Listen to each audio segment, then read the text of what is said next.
Hello, everybody. How are you doing? Happy Halloween. Who came in a Halloween costume?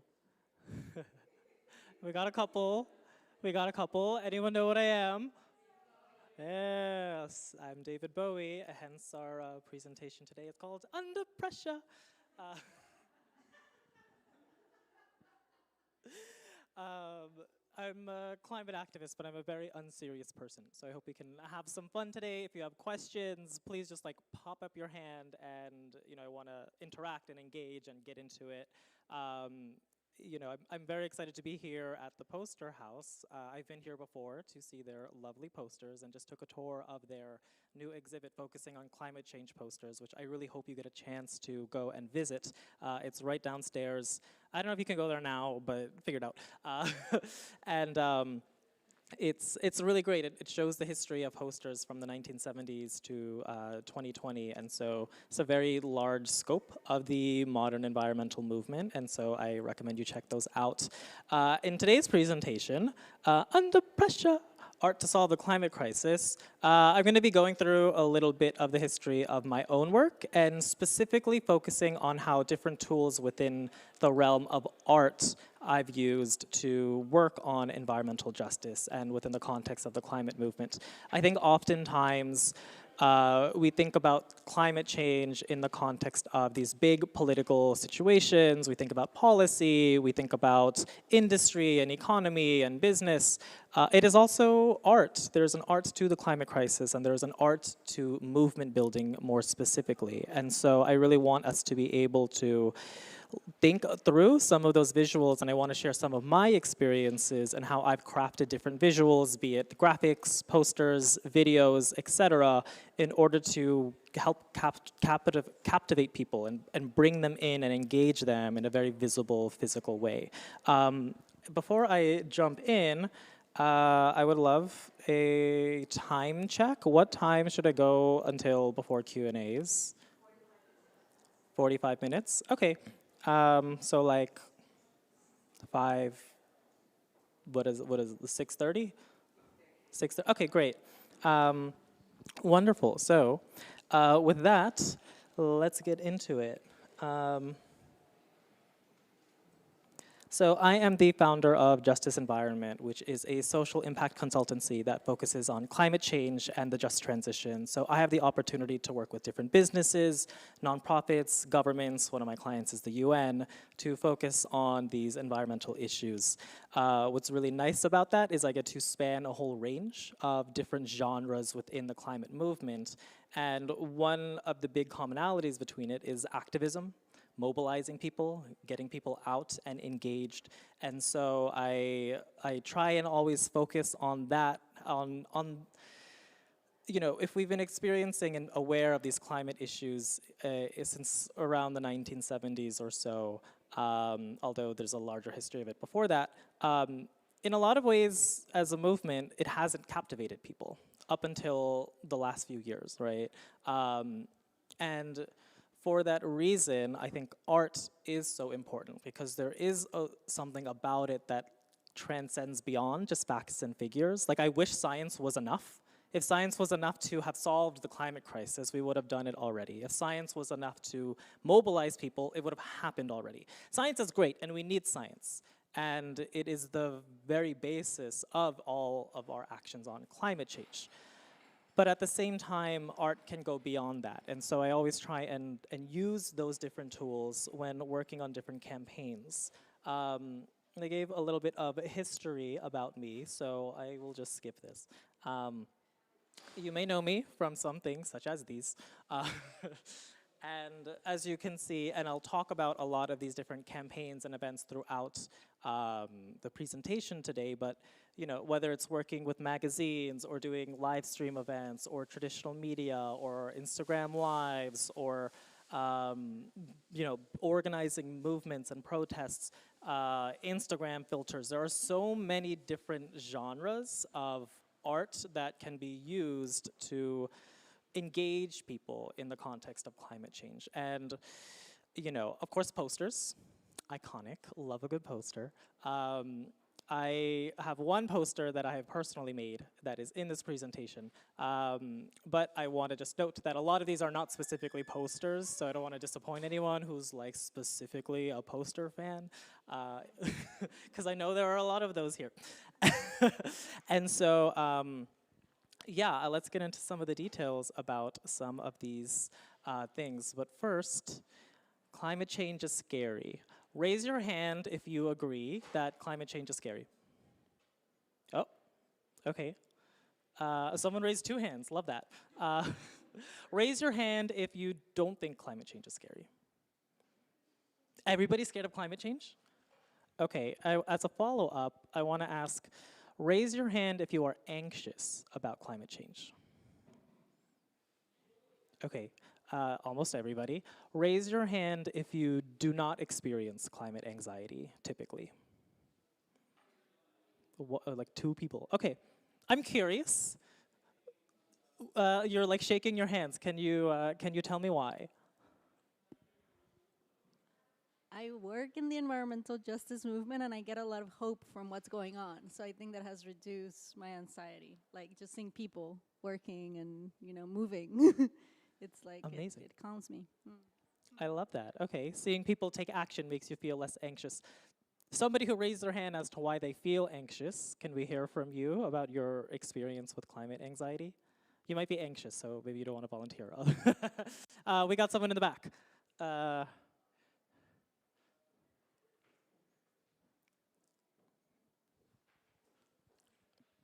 Because I've been a climate activist for a few decades and seen no progress whatsoever, and if anything, it's gotten worse and we've moved backwards. That's fair.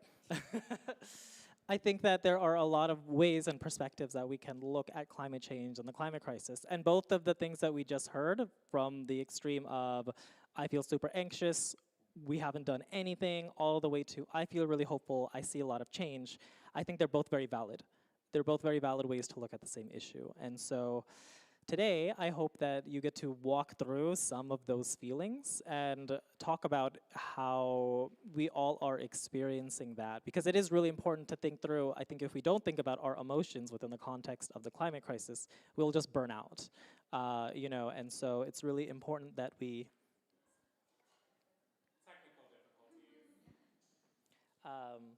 it's really important that we acknowledge how we're feeling.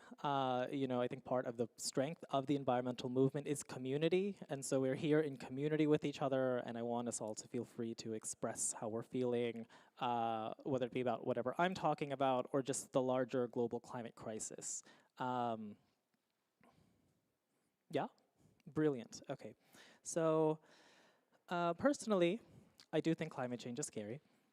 I also do think that we can tackle this issue. If I didn't think we could tackle the issue, I wouldn't be working in this space. And I've seen a lot of progress happen through some of the work that I do and my fellow climate justice colleagues, I guess.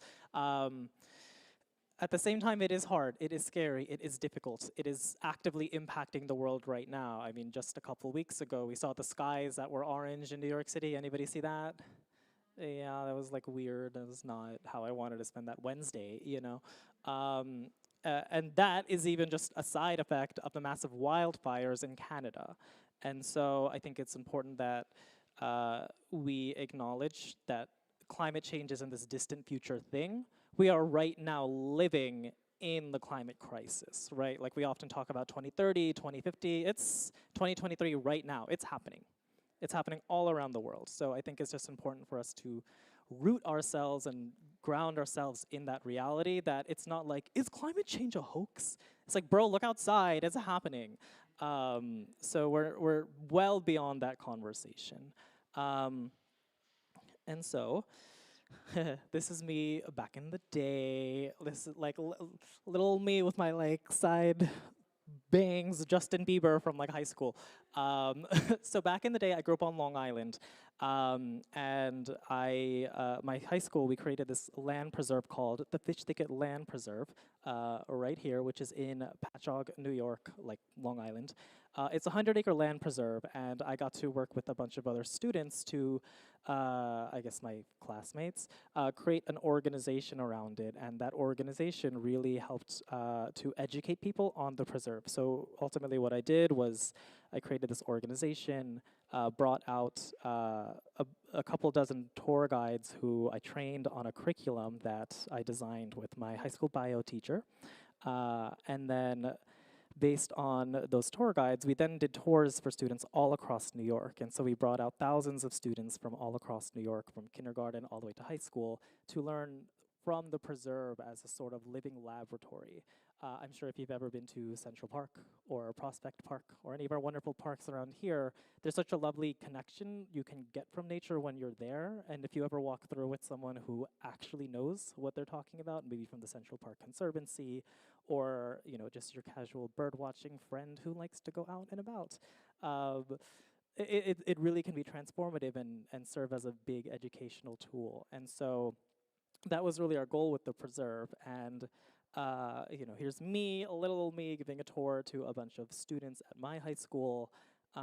Here is me and my high school bio teacher and some of my friends from our club back in the day doing a cleanup throughout the preserve. Prior to becoming a big preserve, it was just a spot where kids would go to get drunk after class. And so there were a lot of just like beer cans and things like that all throughout. And so we would spend a lot of time cleaning it and preserving it. I bring this up because some of the first posters that I ever made, this is a presentation, but on here are some of the posters that we would post around school. And as young little activists, posters, flyers are such an important tool to raising awareness about what's going on. And I tried to find the original flyer. It's like somewhere on an old laptop that I don't know where it is. But those flyers that I created with a bunch of the other students and some photos from the preserve and a bunch of graphic design stuff served as a really important tool in the school itself for people to be like, oh, hey, like, what's that? I want to know more about that. Come on in. Yeah, come on in. If you're just walking in, come on in. There's seats for you. And so I wanted to make sure that other students in the school were aware of what was going on. And because we had the dopest posters in the school, a lot of people actually came. And it became one of the biggest clubs in the school, even though we just started it out of nowhere. And that's why we were able to train dozens of tour guides, because that was able to connect with people in a way that it's very grassroots, And so that was one of my first experiences in environmental activism.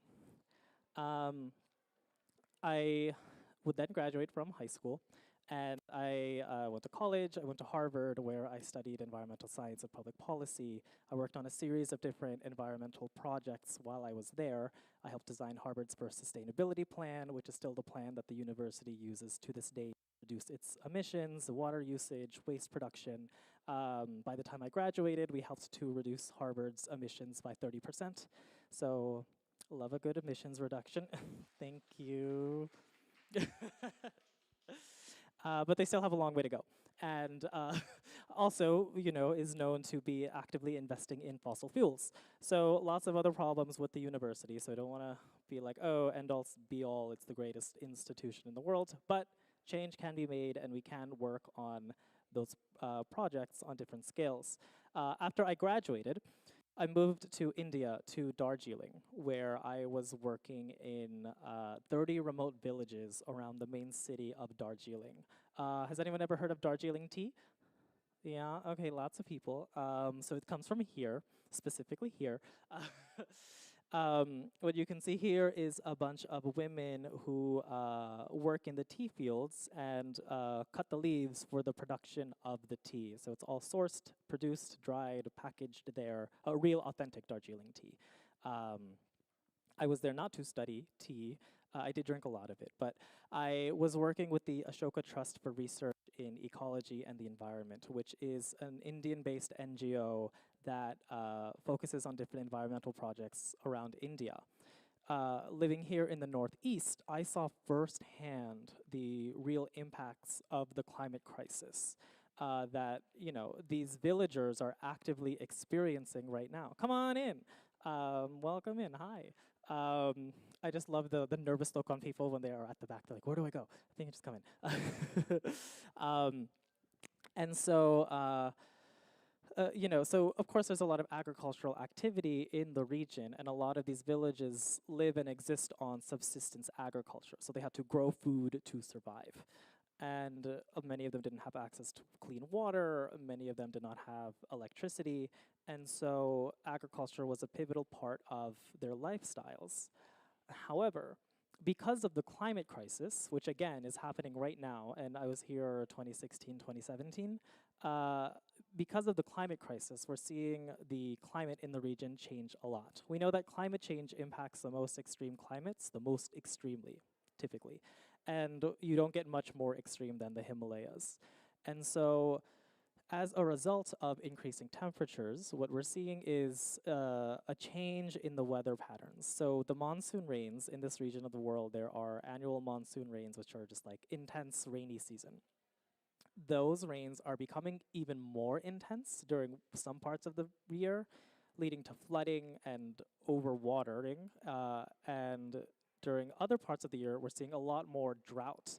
And so you're getting extreme drought, extreme flooding, and the drought is making it even more hard for water to go through the soil, resulting in even more landslides and even more flooding in the region. And so you have this the recipe for instability and for issues, growing stuff. And so what I was doing was working with this NGO to help these villagers adapt to their new reality of the climate crisis. And mind you, this is like remote in the Himalayas, and there's so little government attention to this region that it was so essential to be there. You know, this was a young child carried by her grandmother, who I met. Her name was Yi Chan while on that village, while in a village. And over here you can see, this was a really devastating moment for me to realize. This was one of the first days while I was there and going on a hike with a local tour guide. And you know, a lot of the landscapes were very much like this. Here you can see Kanchenjunga, the third tallest mountain in the world. They would just casually be beautiful in the background, just absolutely gorgeous all the time. And these were a lot of the villages, and you know, you would have to literally hike many, many miles to get to these different communities. Many of them didn't have roads. While I was walking, I noticed this kind of scar in the mountain, and I asked the tour guide, what is this? What's happening over here? And he let me know that this scar that I saw was actually a landslide. And so because of the weather patterns changing that I was describing to you, landslides are becoming more common in the region. And you know, he told me that there was a landslide there a few days prior. That landslide hit one of the few schools in the region while it was still in session, and 4 children died. And so when I think about climate change, I think about climate justice. I think about how these remote communities that contribute so little to the reality of the climate crisis are facing the absolute brunt of its impacts right now. Children in a school, one of the few schools in the region. You know, it is such an intersectional issue, the way that climate change impacts so many different communities. And it's important that we understand that and acknowledge that as we tackle the issue of climate change. It's so easy to get stuck in the hustle and bustle of New York City and, you know, the West and all the pollution and emissions of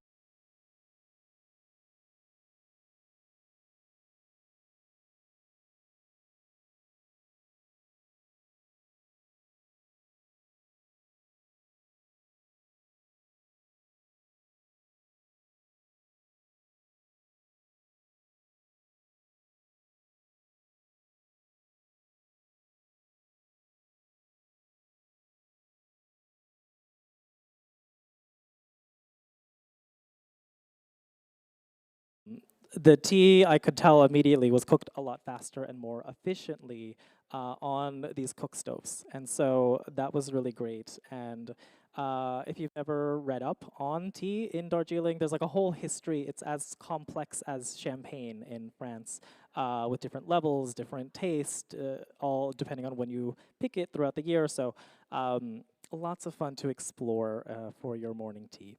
So I wanted to share that experience with this poster. And a lot of the work that I do focuses on democracy and really figuring out how to use democracy as a tool to get people engaged. I think one of the most vital things we can do is vote. And I launched a campaign in 2018 with some friends called Plus One. The idea was, who's your plus one? Who is the one person you're going to register to vote? The one person that you are going to bring with you to the polls. It wasn't just get out and vote. It was getting you, who is probably a voter, to engage even further by organizing in your community. And for this, digital was such a core tool in organizing digital media. We created photos, videos, graphics, a hashtag, all sorts of stuff that when we launched went viral. And that was in part because it was such an easy way for people to engage and see themselves within the movement. And so we had like the actress Alyssa Milano from Charmed. She tagged then Mayor Garcetti, now Ambassador Garcetti, as her plus one to the polls. And then he tagged Jimmy Kimmel as his plus one. And it kept creating this chain in the celebrity verse as well as everyday people just trying to organize and get out in their community. And I want to share this video.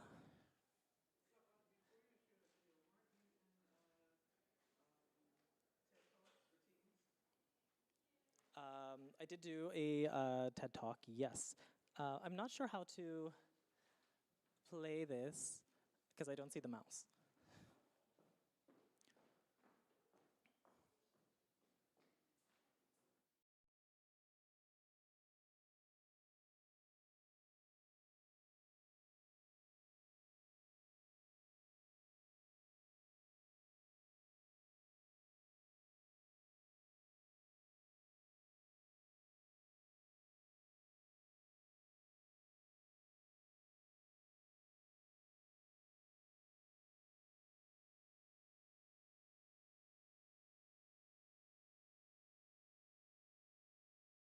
I want my country to reflect my values. We want a democracy for the people. That care about the environment, Women's rights. Gender equality, the family separation policy, access to healthcare, pre-existing conditions. Let's get out there, remind your friends at home that they need to get out there and vote. We're excited to vote in midterm elections. Get out and vote. Get out there and vote. You can make a difference. Your vote actually matters. Get out and vote. To get out the vote. Remember to vote on November 6th. Get your vote on.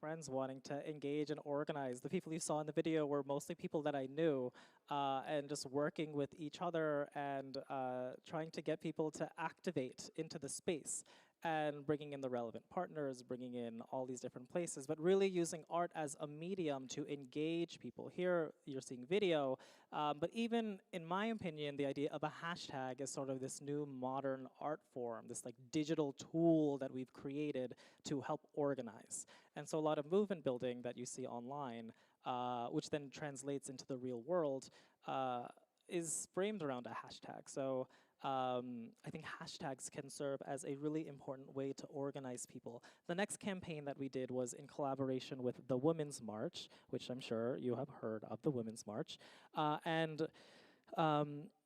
This was right ahead of the 2018 election, so like pre-Squad, right? Like pre-AOC, pre-Ayanna Pressley, who've now become very central figures in our American Congress.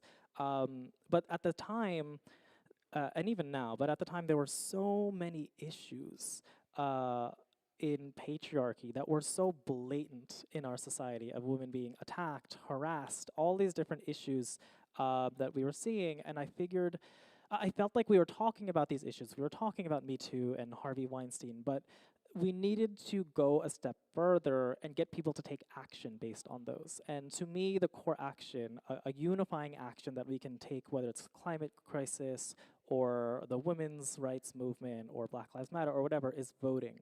And so we created this campaign that focuses specifically on women's rights. And so I would love to show to you this video.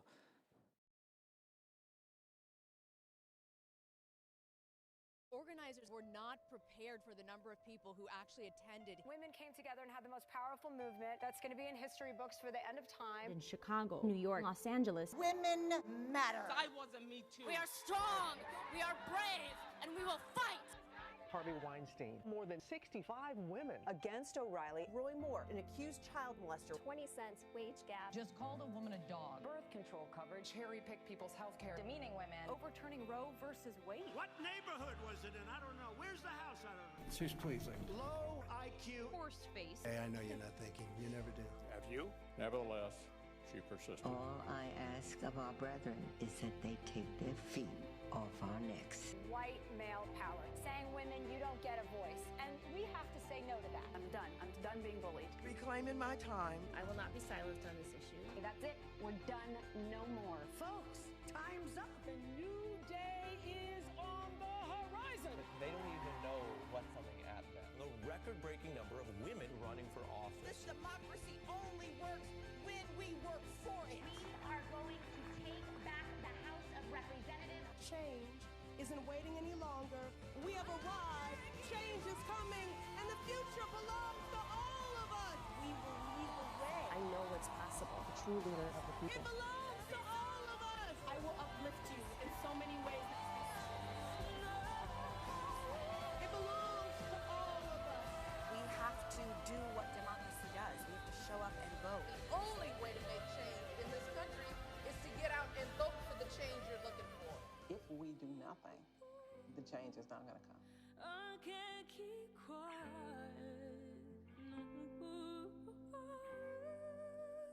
I can't keep quiet.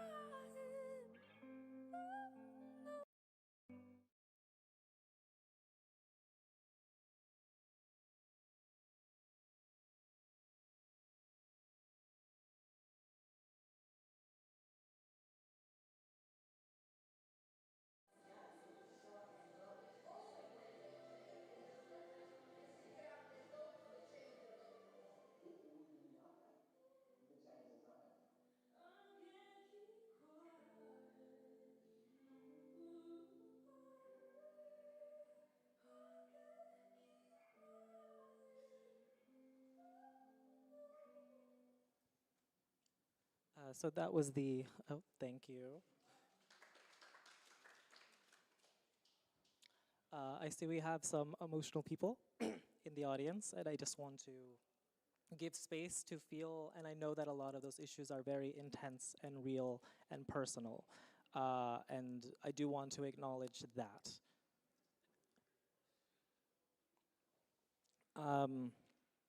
Part of why we created this was exactly because of how heavy a lot of those moments were throughout the world. I felt like we were just distilling these very real experiences that people were having and turning them into these random news clips or talking points. And I was like, we need to understand that these are real things that real people are experiencing, and we need to take real action based on them. And so in creating this video, we sourced so many different moments of pop culture and art to make it happen. We had moments from the Golden Globes, which of course is a bunch of actors, daytime talk shows, late night, as well as documentaries. There was a clip featured from RBG, a bunch of actors from Viola Davis to Alyssa Milano, who helped launch our previous campaign. Many of the major cultural movements of the time, Me Too, Time's Up, a bunch of campaign videos of women running for office, which I think is a really interesting art form in itself that is becoming more and more important these days as elections become more and more digital. And then, of course, the background track is the song Quiet by an artist named Milk. She is amazing. And we knew that we needed this song in particular for this because she actually launched that song at the original Women's March right after the former president was inaugurated into office. And so she created that song, brought out an entire chorus of women. They were all singing together. It went super viral. It was this very powerful moment and became an anthem for the women's rights movement, the modern Women's March. And so as we were trying to create this video, we were like, how do we get the rights to this? Like, this is a high-level thing, like, I don't know. We made the video, we sent it over to the record agency. Somehow the video actually got to her, and she gave us the rights to use it. She said, this is great, I love it, go. And so she just let us do that. We didn't have to pay anything. So I just want to acknowledge that and how her art form of music contributing to this video and then helping that contribute to an election and sort of the art form of movement building is really important and shows all these different cross sections of organizing. And so thank you to her. And yeah, so that's another way in which all of these different art forms can come together. Another campaign is this vote campaign that I did, which was inspired by this one photo from the civil rights era, where during the Selma marches, they were trying to prevent a lot of black people from being able to get out and vote, which is horrible. And there is this amazing photo of this guy who no one even knows who this is, but he had vote written on his face. And I thought, what if we could modernize this idea and get people to talk about voting, get voting in people's faces by putting it on people's faces. And so we created this campaign where we were literally putting vote on people's faces. This is the first photo shoot we did, which was a collaboration with the designer Christian Siriano. This is a bunch of amazing activists from Extinction Rebellion Youth based here in New York City. When we were launching those campaigns, they were getting so much attention and people were sharing it and participating in it. But then, 2020, pandemic. So we couldn't do any more photo shoots. We couldn't organize in the same way. So then we decided to go digital and created this Instagram filter. Here you can see Bella Hadid, and here you can see Halsey, using this Instagram filter and using their face as a sort of billboard to talk about voting. And here's Halsey tagging a bunch of her +1s to try and get them to get out and vote. Here's Bella Hadid looking gorgeous as always, getting her makeup done for a photo shoot.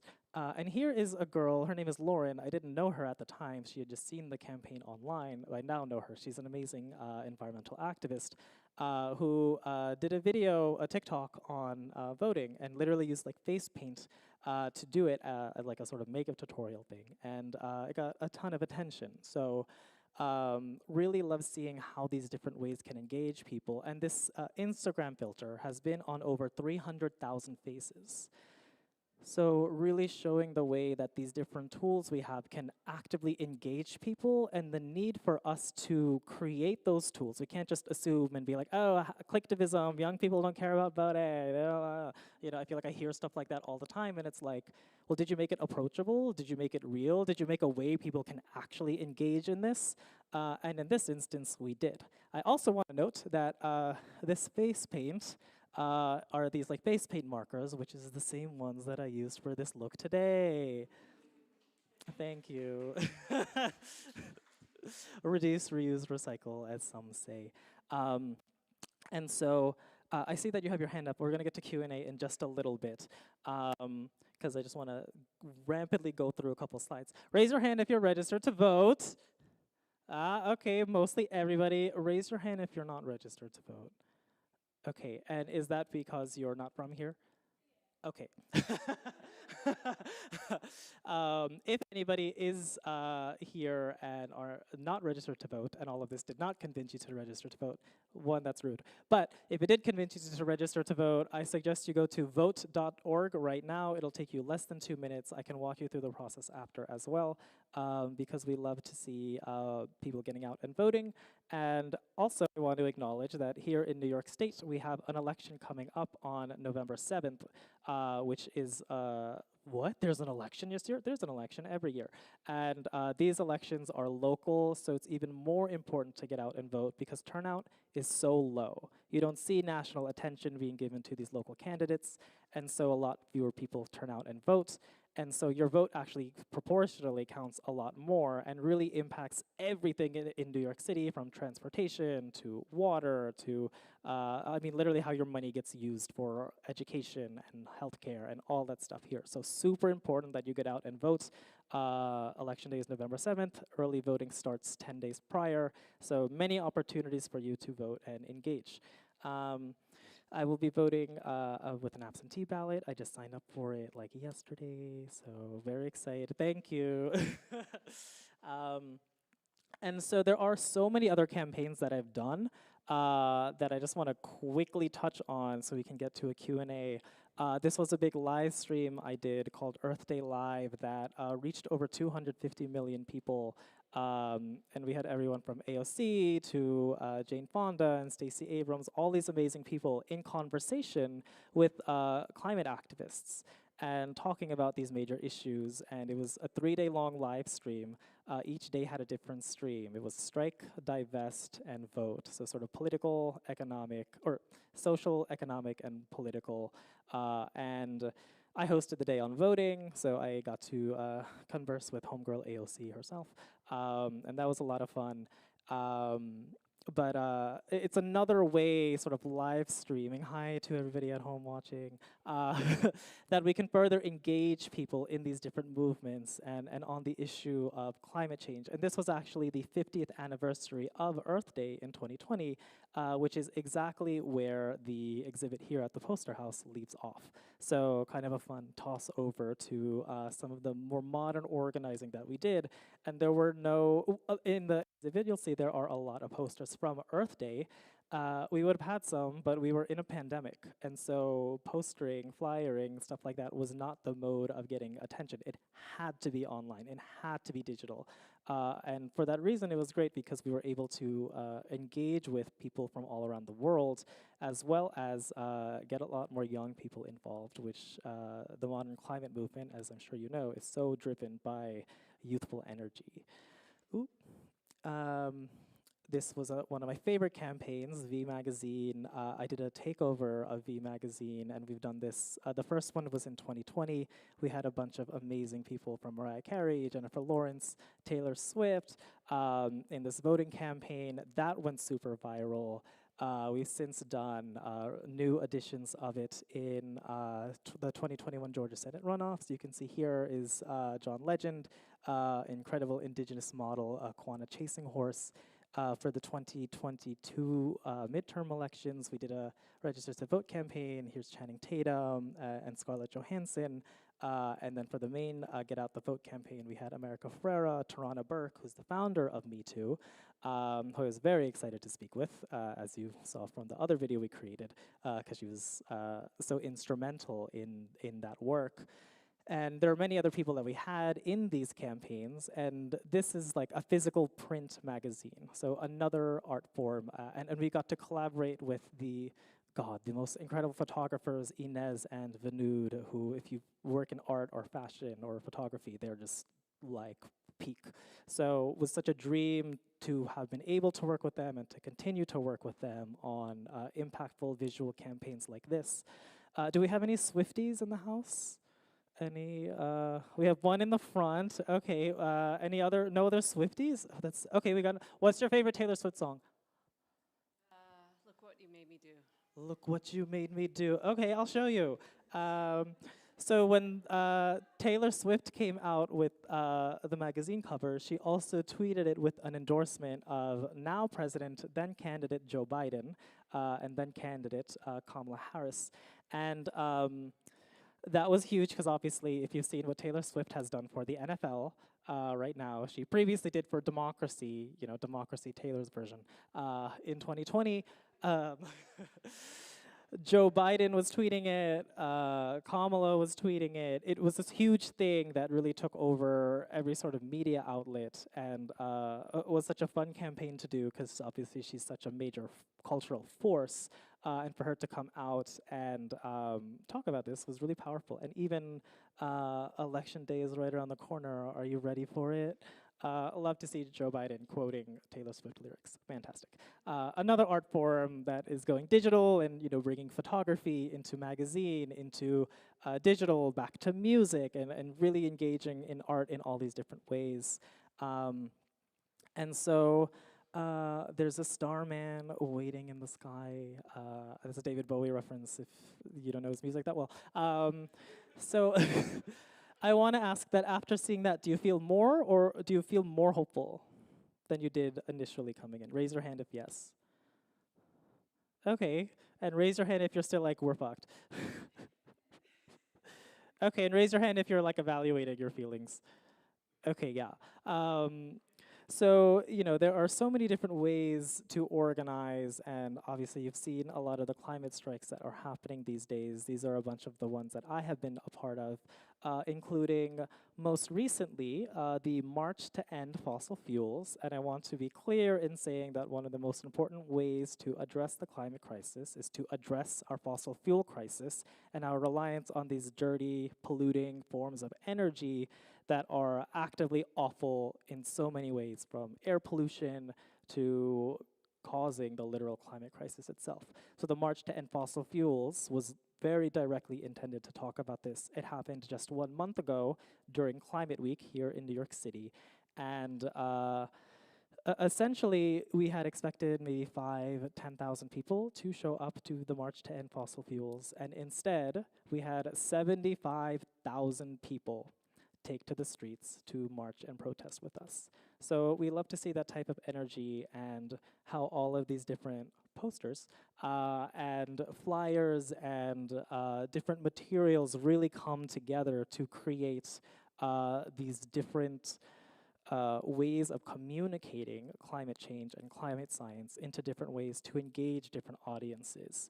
And so with that, I want to encourage you all to join your next local protest. You can find me here online where I always share information about all of these different ways to organize, get out, vote, as well as joining different protests and how you can actively engage. So be sure to catch me online. And thank you so much for having me. This was so exciting. And I believe we have a Q&A now. So if you have, we have a few minutes for questions, and I actually have one of my own, if you don't mind. Yes, please. What would you say to folks who maybe feel disillusioned by American electoral politics? First, I would say I get it. To be honest, I don't look towards yes, a lot of my work focuses on democracy. Yes, a lot of it is about getting out the vote. But I'm not doing it because I'm like, I love politics, right? Like, I'm not doing it because, I've met and I've lobbied Congress, I've met a lot of these different political figures, and let me tell you, a lot of them are not that smart. Like, you would expect a lot more. It's like, oh, here's this dude at this podium. He should know all this stuff. A lot of the times they don't, and they don't have the solutions, and they don't even sometimes care about a lot of the issues that we've been talking about today. And it is for that reason specifically that democracy is so important, because democracy gives us the ability to hold them accountable and kick them out when they suck. And so if someone's feeling delusioned about our political system, I get it. And my response is organize. Get out and vote. Change the system. Run for office. Support people that you believe in. There are so many different ways to engage in the process, and I get the system isn't perfect. That's why I'm here, and that's why I do what I do, because the system isn't perfect. But at the end of the day, the system is comprised of individuals. We are those individuals. And so if we change each other, we thereby change the system. Yeah. So that's what I would say to someone who feels disillusioned. Thank you. You're leading the microphone handing? Yeah. Okay, yeah. great. So Awesome. I'll let you do that. And I saw a question in the back.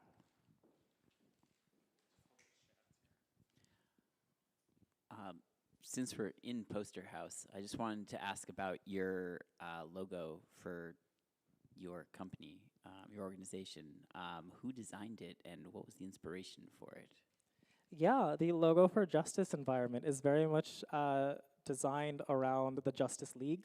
I'm sure if you're a fan of those types of things, the logo very much plays off of that. And the idea there was, I think, one, we need to center justice in the environment, and two, we need more environments where we experience justice. So I very much wanted to do something that was rooted around the notion of environmental justice. I think around environmental justice, which I think gets so often left out of really important discussions on climate change. One. Two, I think we can, it's Justice League, it's very superheroes. I think we can all be the heroes of our own story. Part of the reason I think a lot of those action movies resonate so well is because we're seeing people with superpowers go and kick ass. And to be honest, we all have superpowers and we all can kick ass. And so I think it's about us finding what our superpowers are and really holding them tight and focusing and trying to make a difference, because we can all make a difference in our community. We can all be a superhero. So that's where the inspiration for that comes from. Thank you for asking that. Okay, we have another question in the back. Thanks so much for that great presentation.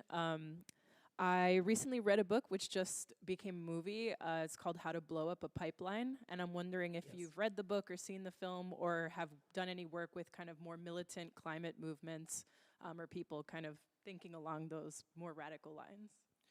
So I am aware of this documentary. I haven't actually seen it. I did watch the trailer and I read, I think there was a New York Times article about that movie.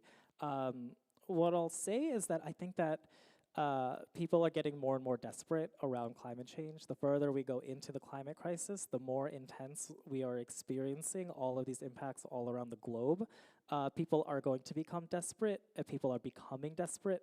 The climate crisis, if we are able to limit global warming to 2 degrees in emissions, which is the goal of so many global climate accords, even in that scenario, by 2050, we will see 200 million climate refugees all across the world. And that's a minimum estimate. And so the reality is there will be mass migration. There will be people moving from country to country, which there will be poverty, there will be desperation, there will be war.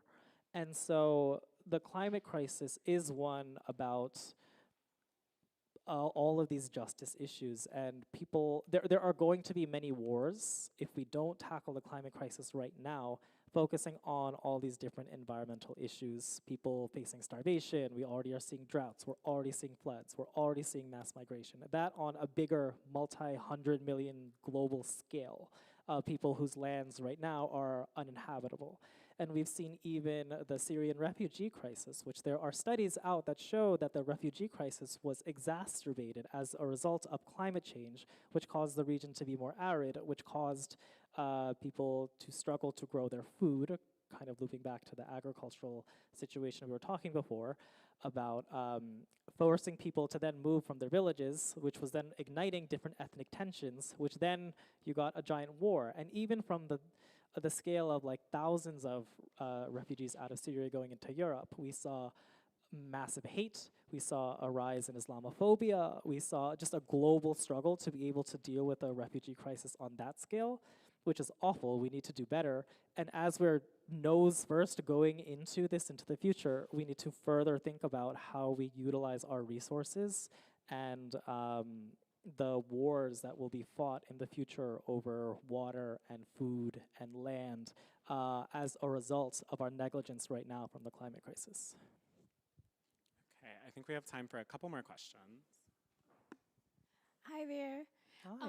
How do you advise someone like me? I'm also very involved with the community, and one of the other main reasons I'm here in this country is also to solve problems where I come from in South Africa. But I can see that not a lot of young people know so much about climatology.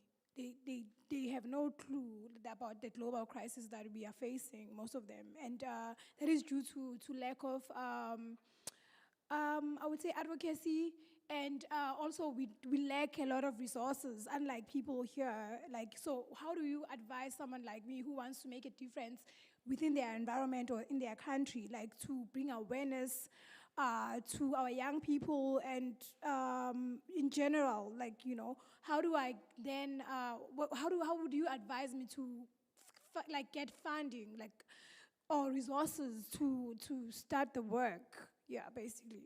Yeah, that's a great question. And number one, thank you for showing up and thank you for your passion. That is the first step in getting involved. So kudos to you for really wanting to make a difference. I know that the situation in South Africa, as you described, is so different than the situation here. One thing I want to take note of is a lot of my organizing in the context of America is very privileged. We don't face the same obstacles that people in South Africa, my family's from Pakistan, people from different countries around the world face so many different issues in their activism. And so the context of it is different in every single place. I would say that funding is always hard. It usually is like this sort of like, how do I start? I need funding to start. But also, if I haven't started, no one's gonna fund me, you know? And so it becomes this thing where I think it's good to figure out what it is that you want to do. Find partners that are already doing that work, reach out to them. Sometimes you can engage with the things they're already doing and figuring out how to plug in there. Also, you know, as your work starts and as it scales up. When I started the work that I was doing in democracy years ago, no funding, you know, it was just a bunch of friends trying to do stuff. And then it sort of blew up and scaled up. It took a while for people to even recognize that this was happening. And, you know, then the situation changed significantly. But I think as you're starting out, it's important to connect with as many people as you can, show them your plans, show them your history, show them the work that you've done, show them what you want to do. And I'm sure that I can tell that you're a very passionate person. So I know that more people will join you in the work that you do. And you know, these days everybody has a phone, so that's such a powerful way to be able to connect with people and to raise your voice. More, and I'm gonna give it to Freddie Mercury. Do you want to just?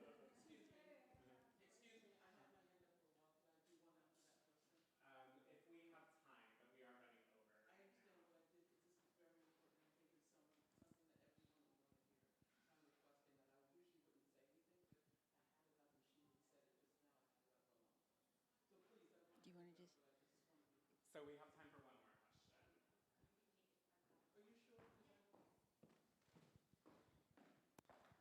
The question I wanted to ask you that I think would help a lot of people here, you know, is Israel and Hamas, Ukraine and Russia, okay? There are issues there for all those countries, okay?